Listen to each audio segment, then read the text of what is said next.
All right, this is going to be the last part of section 10.1. 10.1 is by far our longest section in chapter 10 here. So we're going to do the last part, which is identifying conics. Now, we're going to do this via equation, and then we're also going to do this via eccentricity.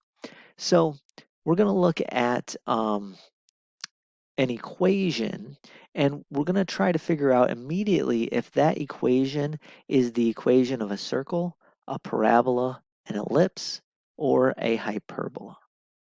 Now, the real interesting thing is we just need to pay close attention to the squared terms. So let me talk about what I mean by that. And let me do that from going way back to our circles. Now, our circle has this as the equation.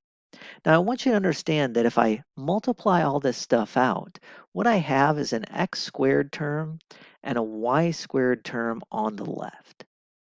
Now, if we add numbers to both sides of the equations, or if we subtract a number from both sides of the equations, that fact is not going to change. If we multiply or divide both sides of this equation by the same number, well, the only thing that's going to change is the coefficient maybe to the x squared and the y squared. But since we had to add and subtract to both sides of the equation evenly, or multiply and divide to both sides of the equation evenly, really the only thing that will affect is the coefficients.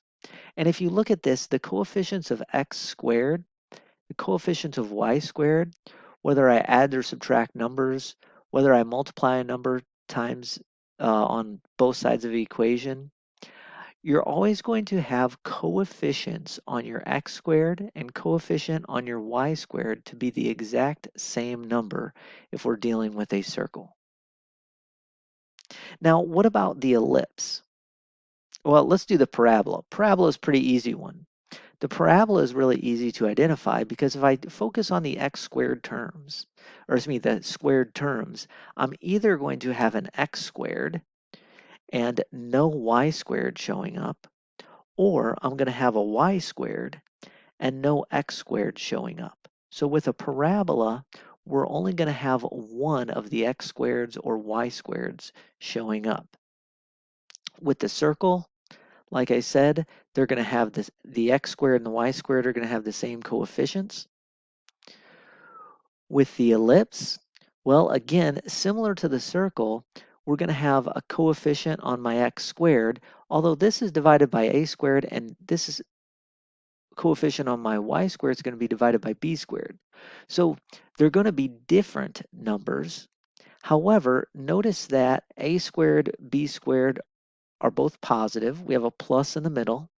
So whatever the coefficient on my x is and the coefficient on my y is, as long as the x squared and the y squared are on the same side of the equation, they're going to have different coefficients, but they'll be the same sign. So they'll either both be positive or they will both be negative. And that's with either type of ellipse equations. So the coefficients on the x squared and the y squared, as long as the x squared and y squared are on the same side, the coefficients will either both be positive or both be negative. That's different from a hyperbola because with the hyperbola, again, add or subtract numbers to both sides, multiply or divide a number by both sides. What's going to happen to the x squared and y squared? Well, if the x squared and the y squared are on the same side, then they're going to have opposite coefficients. Meaning not opposite in terms of numerically, but they're going to have signs which are different. We're going to have one positive and one negative coefficient along my x squared and y squared as long as they're on the same side of the equation. So in short, if we want to identify conic sections, we just pay attention to the squared terms. And what I just said there, I wrote down. So as long as x squared and y squared terms are on the same side of the equation, then we have a circle if the x squared and y squared have the same coefficients. We have an ellipse if the x squared and y squared have the same sign, but are different numbers, so they're both positive or they're both negative. We have a hyperbola if x squared and y squared have different signs, so one of them is positive, one of them is negatives. And we have a parabola, I don't know why I copied and pasted, if one of the x squared or one of the y squared terms exists, but the other does not. So what I would like you to do is take a minute and look at these equations here. And I want you to ask yourself, which one of these equations is a circle? Which one of those is an ellipse? Which one of those is a parabola? Which one of those is a hyperbola? Push pause on the video and see if you can do these equations.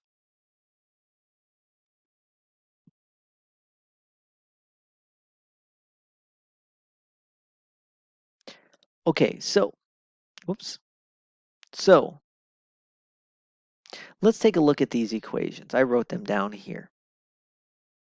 So we look at this first one, x squared plus 4y squared, bunch of other junk. All I care about is the x squared and the y squared terms.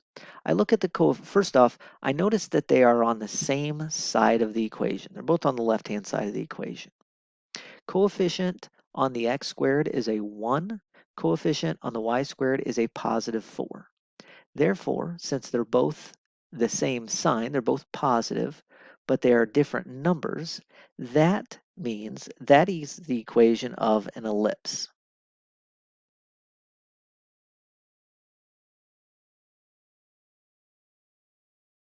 All right, so hopefully that makes sense. So positive, positive, but they're not the same.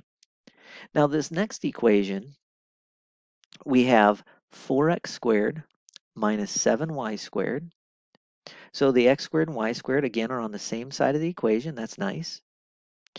They have one is a positive 4, one coefficient is a positive 4, one coefficient is a negative 7. So that must be the equation of a hyperbola. Third equation, we have a y squared. There's no x squared. That's a parabola.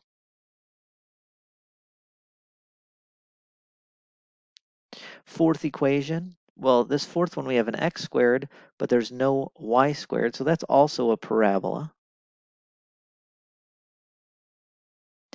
Fifth equation, well, we have 4x squared plus 4y squared.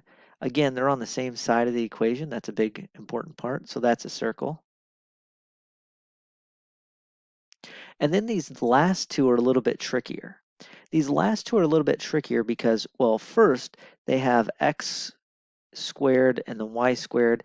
We haven't distributed things yet.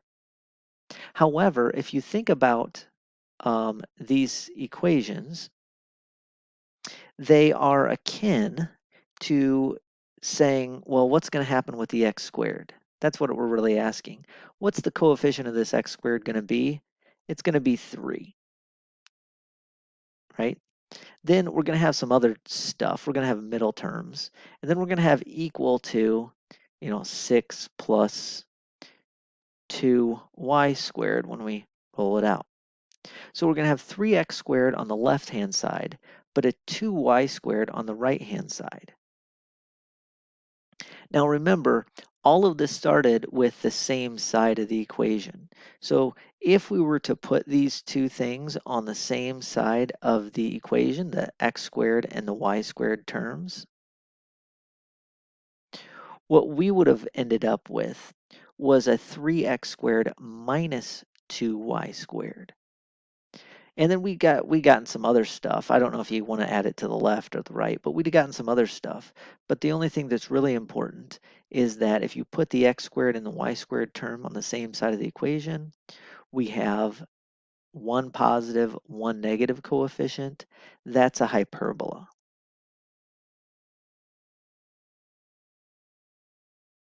With the same type of reasoning, you can do this last one. You can say, well, we're going to get 9x squared on the left-hand side. We're going to get a negative 4 y squared on the right-hand side. If I wanted to put those on the same side of the equation,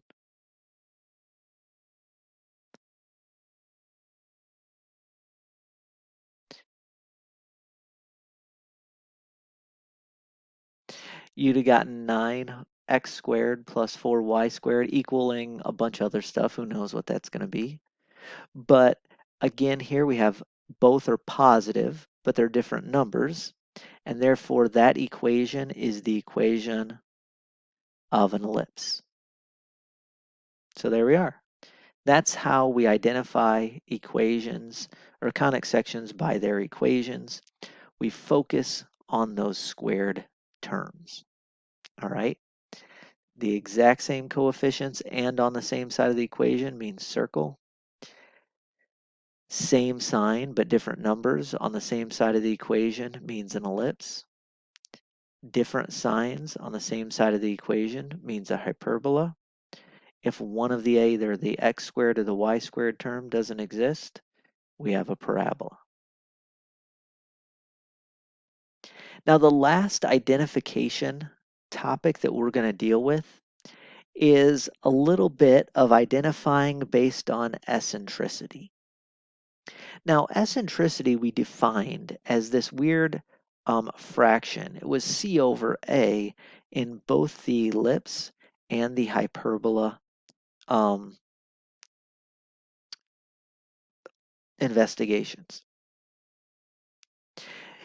And we saw that when we had an ellipse, that eccentricity was always less than 1. When we had a hyperbola, that eccentricity was more than 1. So the question is, what would happen if the eccentricity was 0? What would happen if the eccentricity was exactly 1? It turns out that all circles have eccentricity of 0. And you've probably guessed by now that all parabolas have eccentricity, which is exactly 1. So a 0 eccentricity is the circle. Anything between 0 and 1 is an ellipse. A parabola is exactly equal to 1 in eccentricity, and a hyperbola has eccentricity that's greater than 1. Written down, it looks like this. As far as the eccentricity goes, circle, eccentricity is 0. Ellipse, it's between 0 and 1. Parabola is equal to 1. Hyperbola is greater than 1. Now, there's a really good reason that the eccentricities always follow this pattern, and it's because of what we saw earlier, that pictorially, eccentricity is telling us something about how our plane is cutting that cone. So eccentricity of 0 means our plane is cutting that cone at a flat angle, all right? So a horizontal cut of that cone. As we grow bigger and bigger and bigger, we cut the cone at a diagonal, but it only cuts through one side. And so we get an eccentricity between 0 and 1. The parabola equaling 1, that's when that cut lines up perfectly with our cone. And the hyperbola greater than 1, that's when our cut extends more. And so this eccentricity is not only just this weird ratio, but also it's telling us something about how our plane cuts the cone. I'll link a YouTube video that describes that in the link after this. So I'll link a YouTube video not made by me, but made by somebody else that kind of demonstrates that so that I don't have to muck it up. All right. Well, that is it for identifying circles, ellipses, parabolas, and hyperbolas. In the next few sections, we're going to deal with those things and we're going to deal with writing them in various different ways. All right, so there we go.